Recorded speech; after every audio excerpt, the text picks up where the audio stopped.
Chine, du top 10 que je vous ai vu, que je vous ai présenté, il y a des réseaux qui sont marqués infiniment, Mellanox, etc. C'est des technologies là, très pointues qui permettent d'avoir des latences beaucoup plus faibles, mais à des coûts qui sont à cette fois beaucoup plus élevés. Et quand on parle de latence quelque plus faible, hein, c'est quand même de la fraction de microseconde. La fraction de microseconde, c'est moins que quelques centaines de microsecondes, mais c'est encore beaucoup.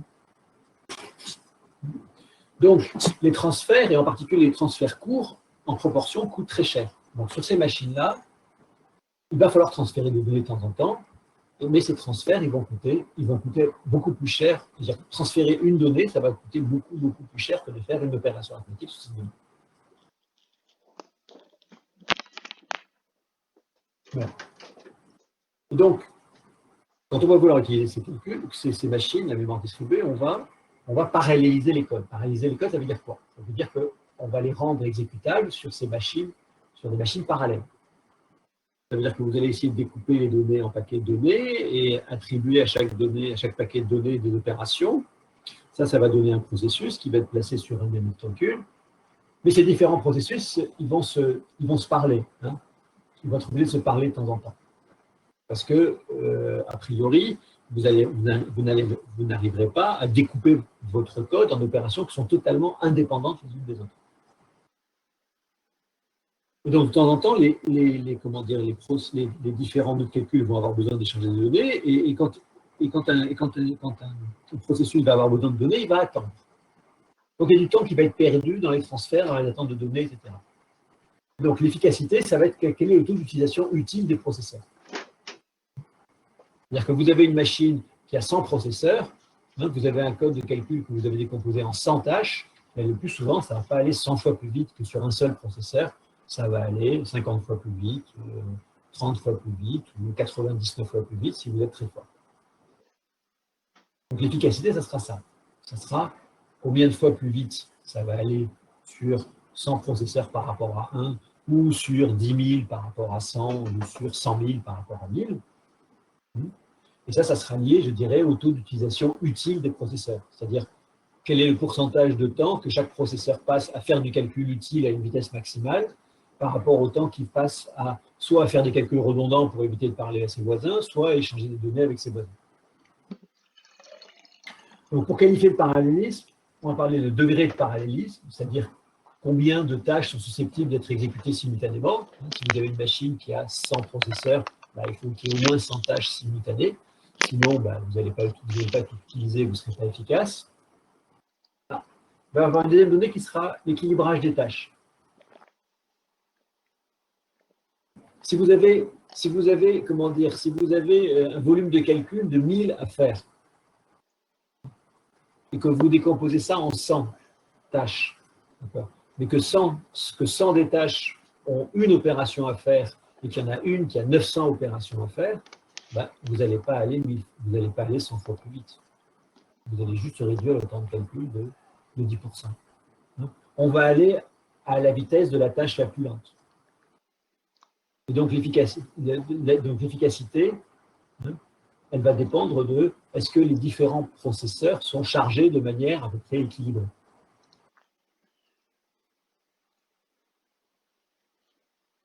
Puis, il y aura un dernier critère qui sera la granularité du parallélisme. Comme je l'ai dit, sur une machine à mémoire distribuée, vous allez avoir des temps de calcul et des temps de transfert.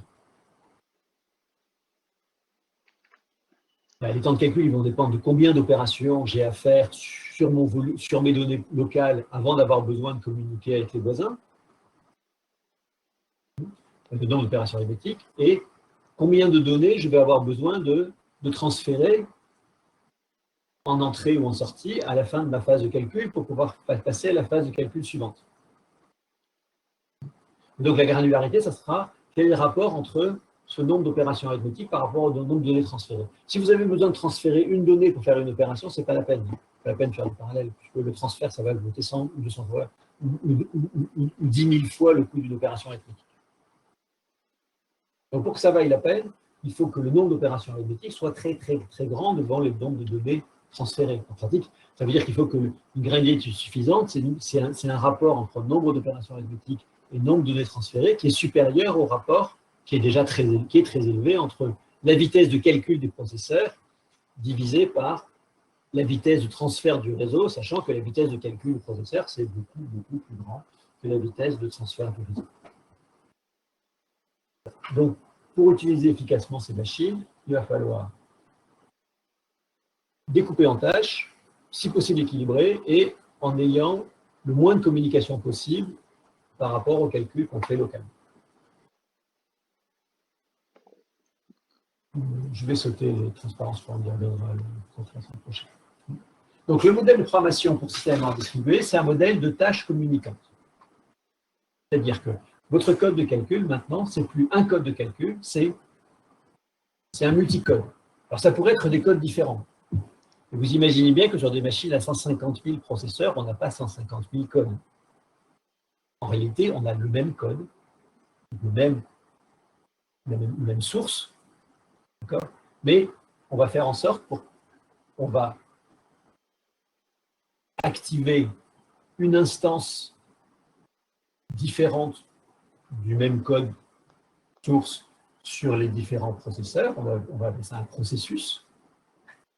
Et on va faire en sorte que chacun des processus ne traite non pas la totalité du problème, mais une petite partie du problème, pendant que le processus voisin traite les autres parties du problème, et de façon parallèle. Et comme je vous l'ai dit, au cours de... Et ça, vous verrez au niveau des TP, c'est que pendant l'exécution des différents processus, ces processus vont avoir besoin de s'échanger des données parfois. D'accord ? Et les échanges de données,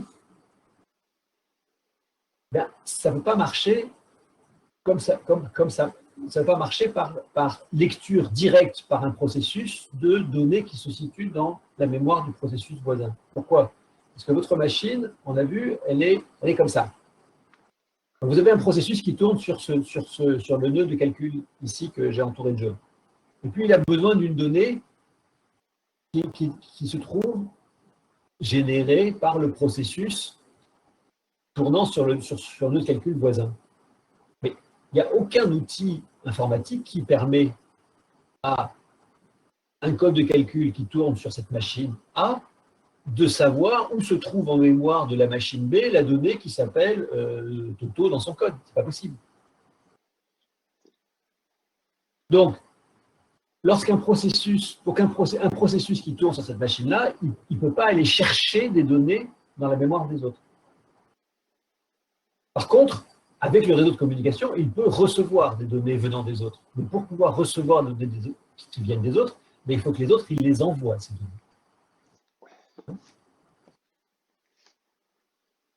Donc, il va falloir qu'il existe entre les processus un système d'échange de données, mais un échange de données de type messagerie.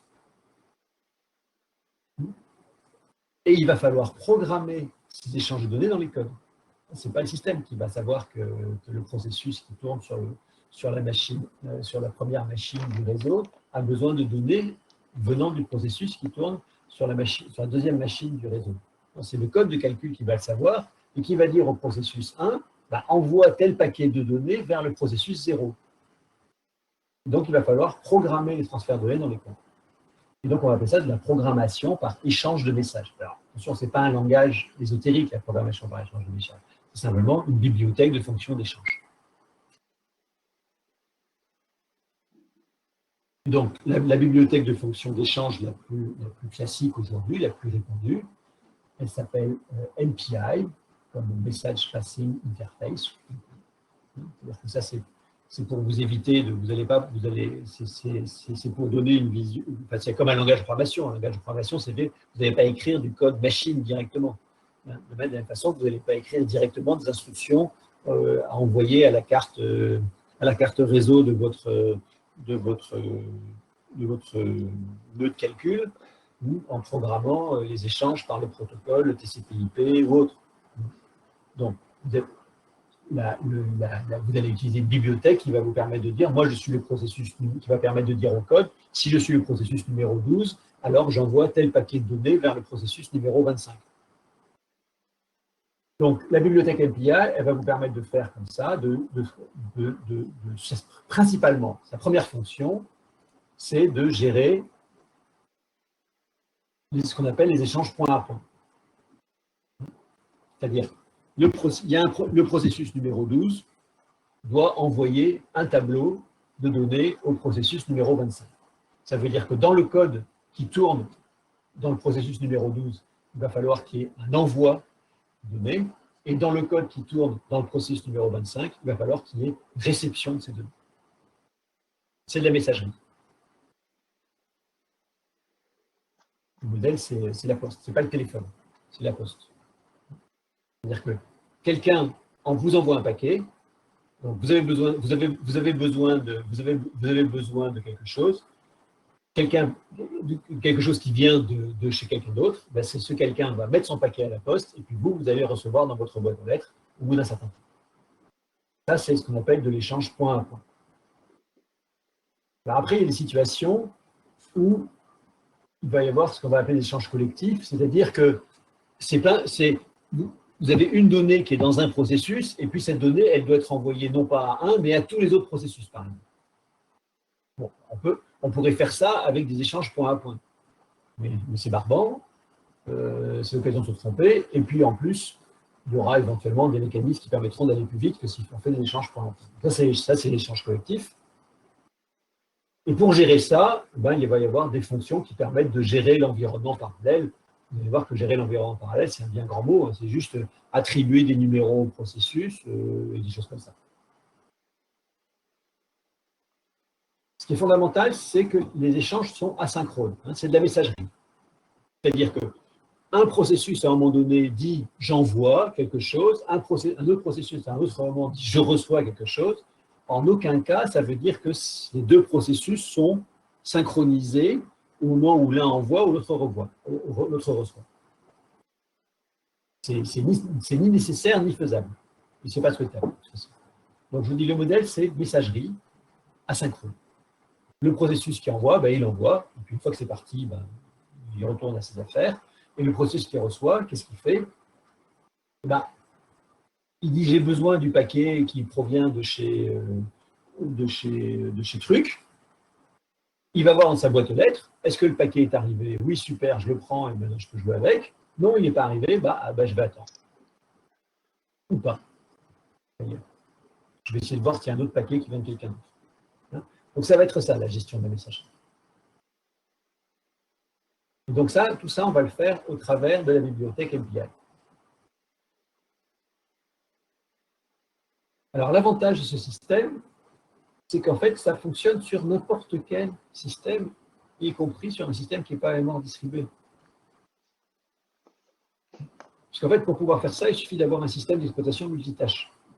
Un système d'exploitation multitâche, vous avez ça sur votre portable. Vous pouvez lancer plusieurs processus à la fois.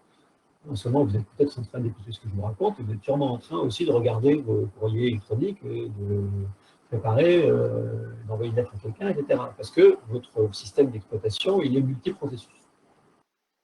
Donc, sur votre machine, vous pourrez lancer plusieurs processus simultanément.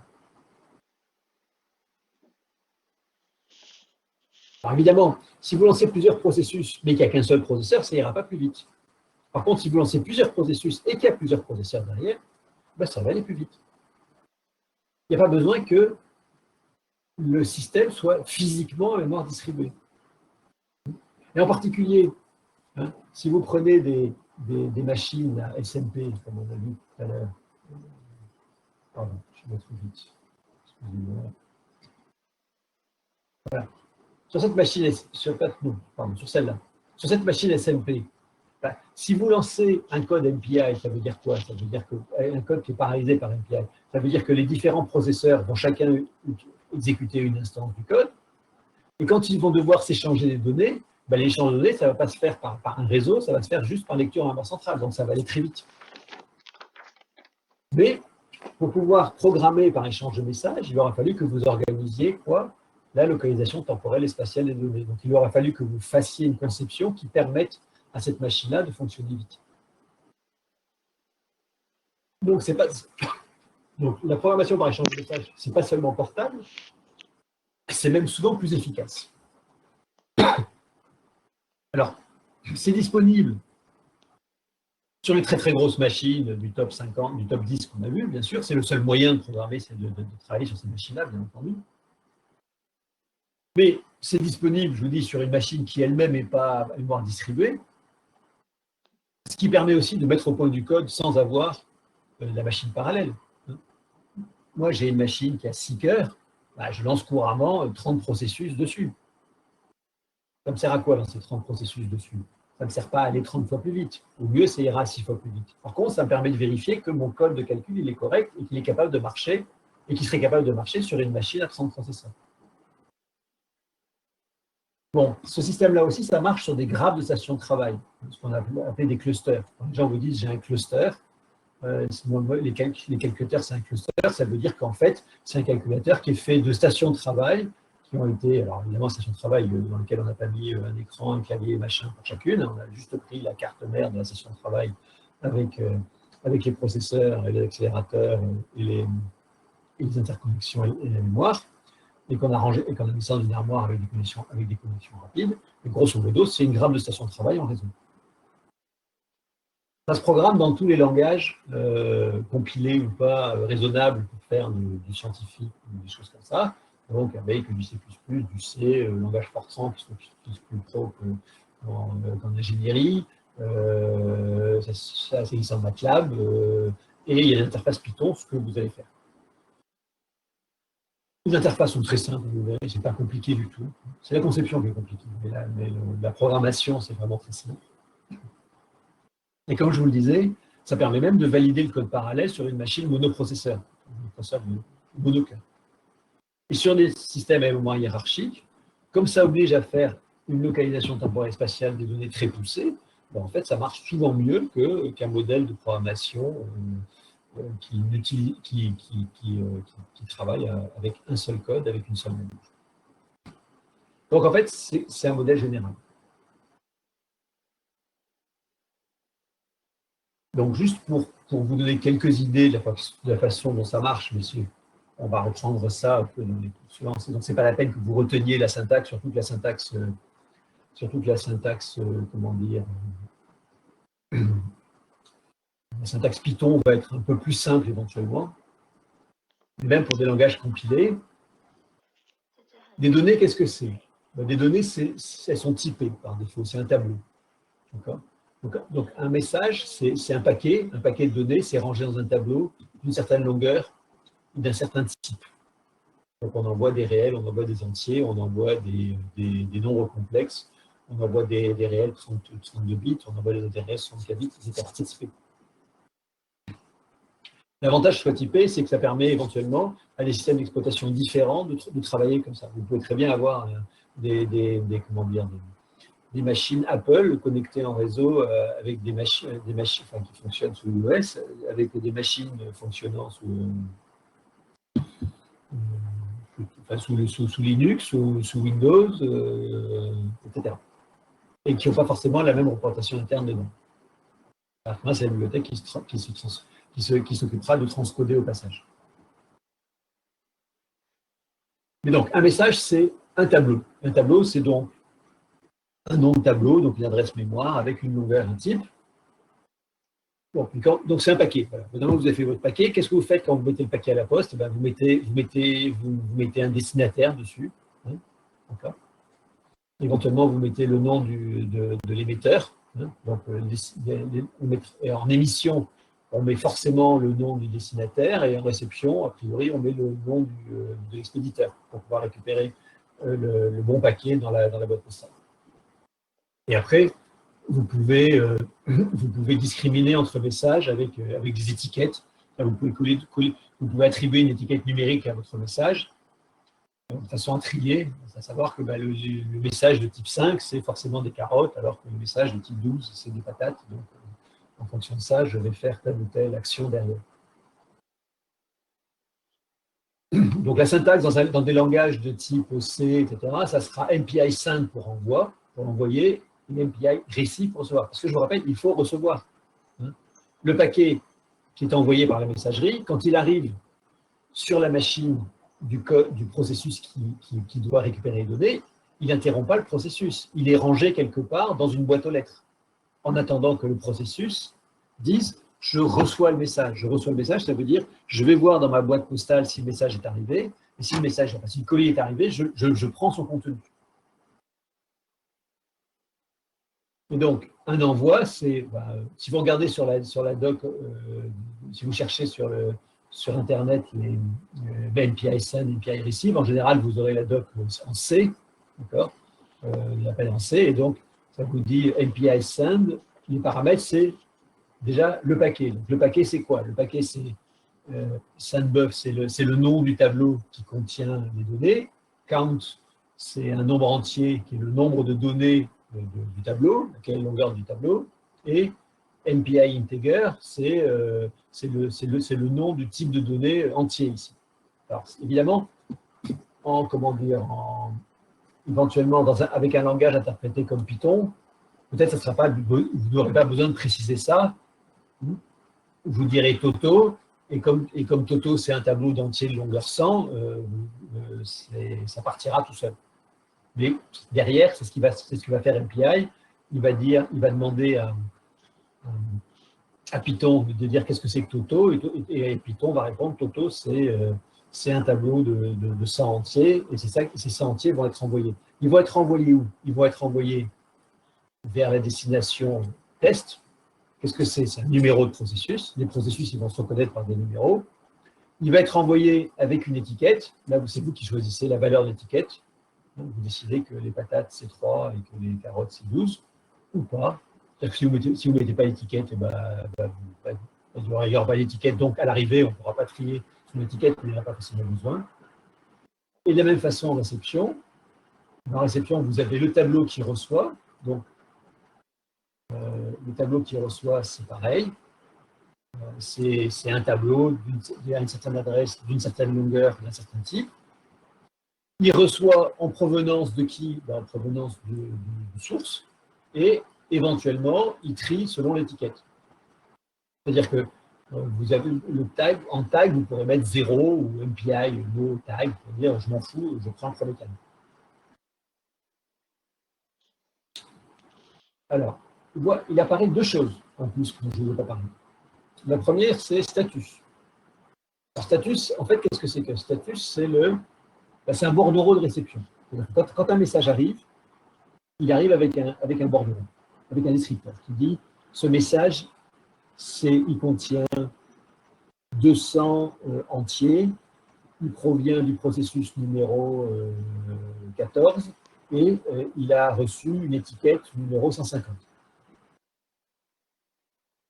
À quoi ça sert d'abord ces choses-là? Ça sert à dire que vous pouvez faire de la réception tout azimut. Vous pouvez dire, je reçois le premier truc qui me tombe sous la main, donc je vais les yeux bandés, je vais dans ma boîte postale, je prends le premier paquet qui me tombe sous la main, et là, qu'est-ce que c'est? Parce que je ne vais pas ouvrir de la même façon selon que ce sont des dispositifs pyrotechniques ou si c'est un taux de vin. Et donc, je vais regarder le statut, qui va me dire qu'est-ce que c'est. Ça permettra de savoir si c'est bon ou pas. En général, on ne s'en sert pas.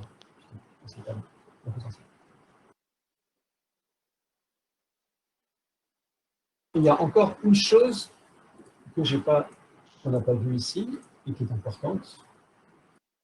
Je vais souligner. Alors ici, ça s'appelle MPI Convert. Qu'est-ce que c'est que l'MPI Convert? C'est une messagerie. C'est-à-dire que lorsque vous envoyez un paquet, vous pouvez l'envoyer par la poste, par DHL, par DPD. C'est pas de souci, mais c'est pas grave, c'est pas la même. Donc ça, c'est le nom de la messagerie. C'est-à-dire que le même processus, il peut être abonné à différentes messageries. Et dans chacune de ces messageries, il aura un identifiant. Et donc, quand des messages circulent avec MPI, ils circulent dans une messagerie donnée. C'est-à-dire que quand vous envoyez votre message en utilisant DHL, eh bien, il faut que l'identifiant que vous donniez à DHL, c'est l'identifiant chez DHL. Le numéro de client chez DHL. Quand vous utilisez la poste, ce n'est pas le même. Et c'est à vous de gérer ça. On verra à quoi ça sert d'avoir des messageries. Sachant que quand vous lancez un code parallèle, il y a une messagerie par défaut qui s'appelle MPI comme Communication World, c'est-à-dire tous les processus MPI qui sont vivants à un moment donné, ils font partie de ce communicateur par défaut qui s'appelle MPI comme. Voilà. Donc ça, c'est le principe de base. C'est comme ça que se passent les échanges.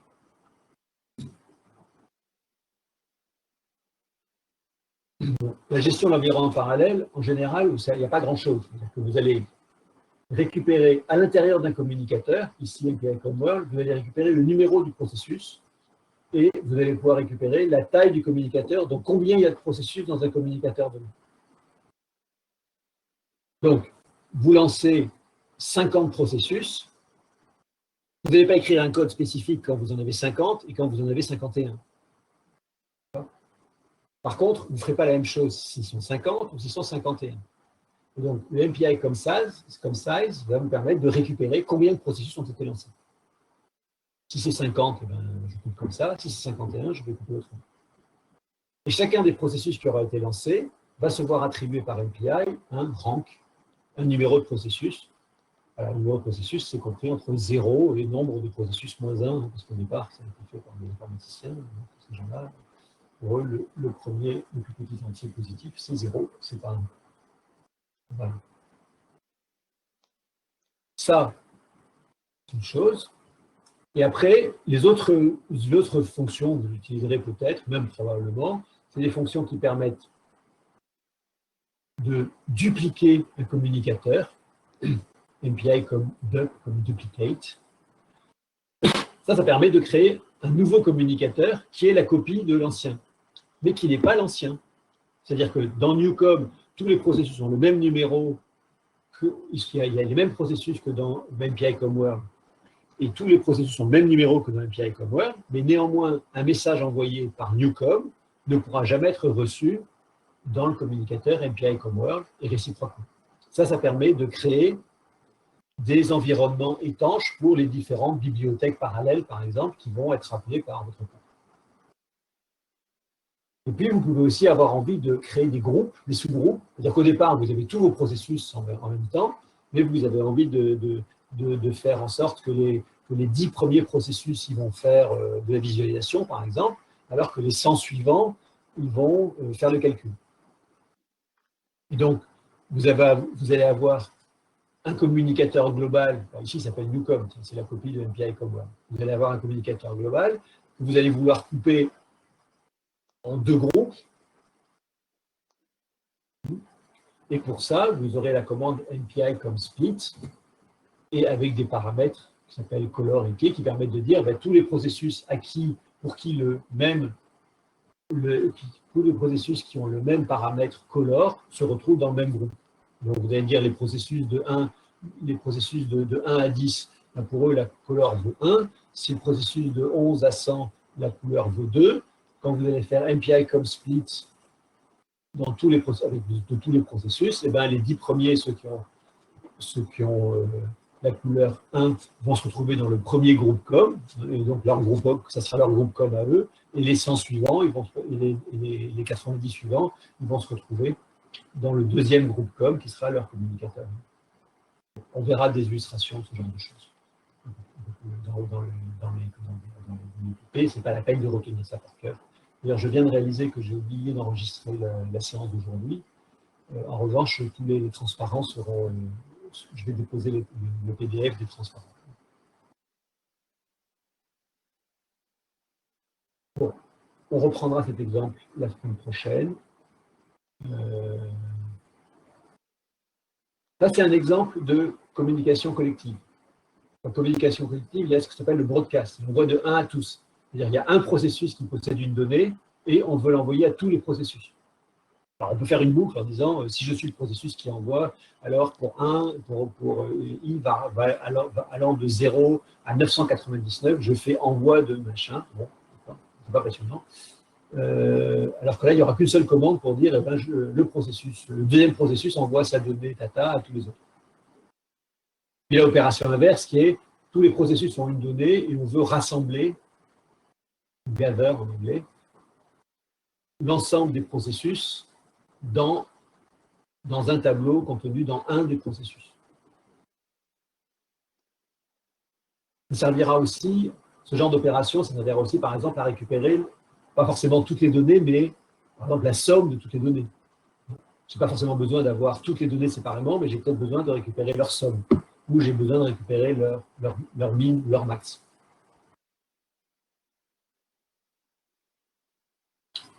Alors, pourquoi ça va être utile d'utiliser des communications collectives? Parce que les communications collectives, ça va être plus simple à programmer. Non seulement ça va être plus simple à programmer, mais ça va être ensuite, évidemment, éventuellement plus efficace. Même pas éventuellement, ça sera toujours plus efficace. Ça prendra moins de temps. Pourquoi? Parce que vous, imaginez que vous programmiez l'envoi de 1 vers tous. Qu'est-ce que vous allez faire? Bon, vous allez dire, dans le processus qui doit envoyer, je fais une boucle de programme, je fais une boucle, et je vais envoyer au premier processus, au second, au troisième, au quatrième, etc., jusqu'au millième. Donc, je vais faire 1000 envois. 1000 envois, ça va coûter 1000 fois plus cher qu'un envoi. Donc, ça va prendre beaucoup de temps. Comment on pourrait faire? Intelligemment. Mettons que c'est le processus qui envoie, c'est le processus qui veut l'envoyer par tout le monde. Première phase, il va commencer par envoyer un premier message en direction d'un premier processus. Donc 0 va envoyer, donc c'est le processus 0 qui envoie vers tout le monde, donc il commence par envoyer à 1. Mais à la fin de cette phase, maintenant il y a 2 processus qui ont l'information, 0 et 1. Donc plutôt que 1 ne fasse rien et que 0 continue à envoyer un par un ces données vers les autres, à la deuxième phase, tous les deux 0 et 1, ils vont envoyer la donnée à 2 autres processus. À la fin de cette phase 2, il y a combien de processus sur l'information? Il y en a 4. Et donc, de la même façon, troisième phase, chacun des 4 processus qui a l'information va envoyer son information vers un autre processus. Et donc, du coup, on va avoir 4 nouveaux processus qui seront informés. Donc, on sera passé à 8. Donc, en phase 1, à l'issue de la phase 1, il y a 2 processus qui ont l'info. La phase 2, il y en a 4, il y en a 8. À l'issue de P phase, il y en a 2 puissance P. Quand vous voulez envoyer de 1 à 1000, si vous faites 1000 envois un par un, ça va coûter 1000 fois, alors que si vous utilisez ce truc-là, ça va coûter, 1000 c'est 2 puissance 10. Ça va coûter le temps de 10 transferts, parce que ces 2 transferts-là, ils vont se passer en même temps, ou ils concernent des processus différents, donc ils ne sont pas... Hein. On va aussi paralléliser les transferts. On paralyse la mémoire, on paralyse les calculs, on paralyse aussi les transferts. Bon, est-ce que vous avez envie de vous écrire à la main l'algorithme de transfert de 1 vers tous? Alors, encore c'est facile quand vous avez un nombre de processus qui est une puissance de 2. Imaginez, si le nombre de processus est 57, ça va être vachement moins rigolo. Ben ça, la bibliothèque MPI, elle le fait pour vous. Et donc, on a vu que le transfert de 1 vers tous, ça peut se faire en log à base 2 du nombre de processus. Ben, le transfert inverse, c'est pareil. Hein. Si on veut faire le transfert de tous par 1, ben, au premier coup, on va faire la flèche bleue à l'envers. Donc, la moitié des processus auront chacun 2 informations, puis on va faire la deuxième phase avec la flèche rouge à l'envers, et donc un quart des processus auront chacun 3 informations, etc., jusqu'à revenir vers 0. Donc, par exemple, si on veut faire une communication de tous vers tous, on pourrait commencer par faire la phase inverse de ce que j'ai signé ici. Donc, tous envoient vers 1, ça prend log à base 2 de P étapes, et puis après, 1 renvoie l'information concaténée vers tous, et ça prend de nouveau log à base 2 de nombre de processus. Mais en fait, ça, on peut le faire en une seule passe, en faisant simultanément des envois de 1 vers tous par tout le monde. Donc, c'est ce que j'ai dessiné ici. Bon, dans un cas, à 8 processus, parce que parce que vous voyez qu'en fait, c'est un échange en dimension le nombre de phases. Donc, j'arrive à dessiner une phase, j'arrive à dessiner deux phases parce que ça me fait un carré, j'arrive à dessiner trois phases parce que ça me fait un cube, la dimension 4, je commence à avoir de mal à dessiner, et la dimension 2000, encore plus. Mais ça se fait de la même façon en dimension 2000, avec 2 puissance 2000, 2, ça fait beaucoup quand même. Mettons 2 puissance 10 ou 2 puissance 20, oui, ça se fait. Et donc, ça va faire de la façon suivante. La première phase, chacun de tous les processus du réseau échange dans une première direction, entre guillemets. C'est quoi la direction? Ben, si vous avez 2 puissance P processus dans le système, et ben, ça va être, vous allez varier de P, vous allez avoir P qui va varier de, enfin, vous allez avoir la direction qui va varier de 1 à P. Et donc, chaque processus ici envoie, donc, non, pardon, et donc quand on a trois phases, c'est des directions géométriques dans le cube. Donc ici, première phase, ben, ils vont tous échanger leurs données avec leurs voisins dans la direction, ici, la première direction verte, direction X. Donc à l'issue de cette première phase, vous voyez que le processus 1, il a l'information, ben, il a l'information qu'il avait, plus l'information qui provient de 0. De même, le processus ici 5, il a l'information 4 plus 5. Donc, deuxième phase, on fait la même chose sur l'information concaténée. Donc, chaque processus envoie dans une deuxième direction l'information qu'il a récupérée au coup précédent. Et vous voyez par exemple qu'à l'issue de cette deuxième phase, au niveau du processus 1, j'avais 0 plus 1 à l'issue de la phase 1. À l'issue de la phase 2, j'ai 0 plus 1 plus que m'a envoyé 3, c'est-à-dire 2 plus 3. Et puis on recommence une troisième fois la troisième direction. Et vous voyez que, en fait, j'ai pris un processus au hasard. Pour n'importe quel processus, il se passe la même chose. À la fin, en 3 phases, s'il n'y a que 8 processus, vous avez tout récupéré de tout le monde. Et là encore, à chaque fois, tous les échanges sont parallèles.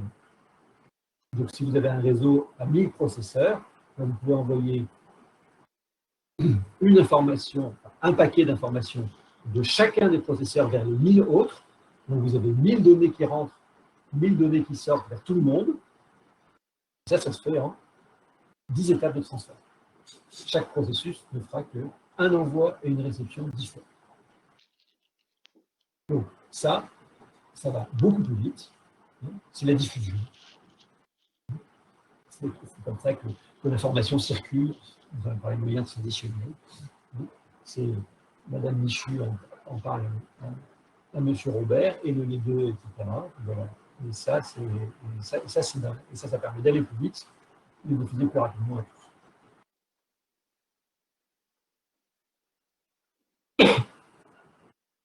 Donc, il faut utiliser, dans la mesure du possible, les communications collectives disponibles, sachant qu'il y a toute une typologie de communication disponible, et chacune est adaptée au mieux à un besoin. C'est-à-dire que si je dois envoyer si tout le monde doit envoyer une information toujours la même à tout le monde, ce n'est pas la même que si chacun doit envoyer une information différente à chacun des autres, etc.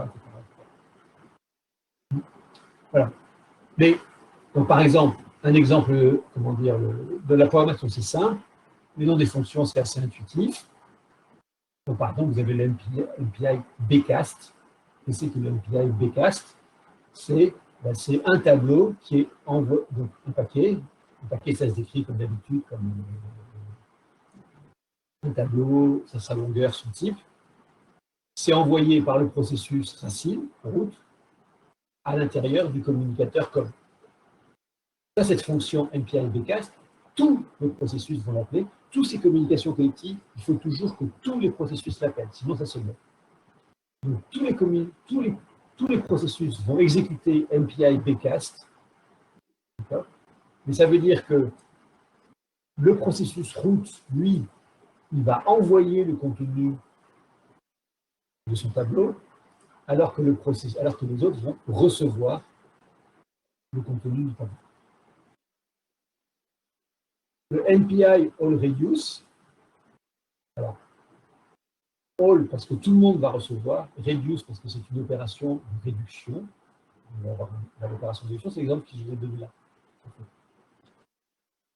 Ici, imaginez que ce transfert par direction, on va appeler ça un transfert par direction alternée. Ce transfert par direction alternée, il peut servir à récupérer l'ensemble des informations. Alors, au premier coup, il y a un message de longueur donnée qui part, il y a un deuxième message qui part, et donc on se retrouve avec deux informations. Au deuxième coup, on va envoyer, donc, en deuxième phase, on va échanger deux informations, puis après quatre informations, puis après 8 informations, etc. Ça, c'est si on veut récupérer toutes les informations individuelles. Mais mettons que ce qu'on veuille récupérer, c'est la somme de toutes les informations locales. Ou le min, ou le minimum, ou le maximum, ou le produit. N'importe quelle opération associative. Bon. On va dire communicative pour l'instant, on verra associative. N'importe quel, pas le produit d'entier, oui, des réels ou d'entier, ça va marcher aussi. Pour n'importe quelle opération communicative. À ce moment-là, ce qui va se passer, c'est que, première étape, 0 et 1 vont s'échanger d'informations, mais chacun va faire la somme de ce qu'il avait avec ce qu'il a reçu. Et au coup suivant, on va envoyer non pas les deux valeurs, mais la somme des deux valeurs. C'est-à-dire qu'à chaque étape, il n'y aura qu'une seule donnée qui sera transmise. Et cette donnée, on appelle ça, on dit que c'est une réduction, parce qu'on avait deux données qu'on a réduites en une donnée avec une somme. Au coup suivant, on avait de nouveau deux nouvelles données qu'on va réduire en une seule donnée par une somme. C'est-à-dire qu'à la fin, on obtient la réduction par sommation de toutes les données issues de tous les processus en une seule donnée qui est la somme de toutes les opérations. Donc c'est ça une opération de réduction. Une opération de réduction, si on veut que tout le monde récupère toutes les données réduites de tout le monde, la fonction s'appelle allReduce. Et donc, il y a un buffer d'émission, un buffer de réception, receive-buff. Et ils sont tous les deux de longueur, buffer, c'est un tableau. Ils sont tous les deux de longueur count, puis du type qu'on a indiqué. Et puis, on effectue dessus l'opération, ici, max, MPI max, ça veut dire maximum, le sum, ça s'appelle MPI sum, dans le communicateur COM. Ça veut dire quoi? Ça veut dire que tous les processus du communicateur COM vont recevoir dans leur tableau receive buff le max. Alors, on peut le faire sur une donnée, mais on peut le faire sur COM, c'est-à-dire 10 données à la fois ou 30 données à la fois. Ça ne veut pas dire qu'on va réduire les données, ça veut dire que chacun des 30 éléments du tableau receive buffer sera le max de tous les... Par exemple, le quatrième élément du tableau receive buffer sera le max de tous les quatrièmes éléments de tous les sum buffers. Donc on fait simultanément une réduction sur tous les éléments du tableau SumBuff et les résultats sont mis dans le tableau receive buffer et l'opération exécutée, c'est MPI, c'est le max, c'est le calcul du max. Vous voyez, ça se fait avec une ligne de commande. C'est plus simple, dire que c'est plus facile à programmer, on fait moins d'erreurs, et en plus ça va plus vite. L'opération la plus compliquée que vous pouvez envisager, hein, c'est chaque processus envoie un tableau différent à chacun des autres processus qui les reçoit dans un tableau d'ordre différent. Il y a 6 paramètres, c'est ridicule, je veux dire, c'est très facile. Vraiment, le problème, c'est la conception. Okay. Bon, si vous retenez une seule chose de ce que je vous ai raconté aujourd'hui, c'est ce que je vous ai écrit 4 fois ici, localisation temporelle et spatiale des données. De toute façon, on n'échappera pas. C'est-à-dire que sur quelques machines que ce soit, si on veut aller vite, donc si on veut être efficace sur la machine, on va avoir besoin d'aller vite quand on va avoir des applications qui sont coûteuses en temps. Ça ne sert à rien de faire un calcul météo si les résultats arrivent après les phénomènes qu'il est supposé prédire. Et on ne se servira pas d'un logiciel dans le bureau d'études s'il faut 3 semaines pour récupérer le calcul. Donc, quelle que soit la machine, de toute façon, cette machine, si le logiciel est complexe s'il y a des gros calculs de données, des grosses données à manipuler, la machine est forcément parallèle. Cette machine qui est parallèle, pour qu'on soit efficace dessus, il faut que le code ait une bonne organisation de la localisation temporelle et spatiale de l'unité. C'est-à-dire qu'il faut que l'application, il faut que l'ensemble des opérations soient organisées dans la mesure du possible sous forme de paquets d'opérations travaillant sur des paquets de données le plus indépendamment des autres, le plus indépendamment possible des autres. Et ça, indépendamment du fait que vous travaillez sur une machine avec une mémoire partagée ou sur une machine à mémoire distribuée. Si on va au bout de cette logique-là, ce qui permet d'avoir accès aux machines à mémoire distribuée, et donc ce qui permet d'avoir accès à des ressources beaucoup plus puissantes que les machines à mémoire partagée, c'est la programmation par échange de messages. Mais la programmation, elle est simple. C'est vraiment la conception qui prend un défi, et c'est pour ça que vous allez faire des idées pour apprendre à faire de la conception et de la programmation avec de l'échange de messages. Voilà. Et on verra quelques approches générales pour ça, du découpage. Parce que derrière, en fait, si vous avez compris un peu ce que je vous ai raconté, ça veut dire que la clé du problème, c'est le découpage des données. En fait. Donc, découper les calculs, c'est découper les données sur lesquelles on exécute les calculs.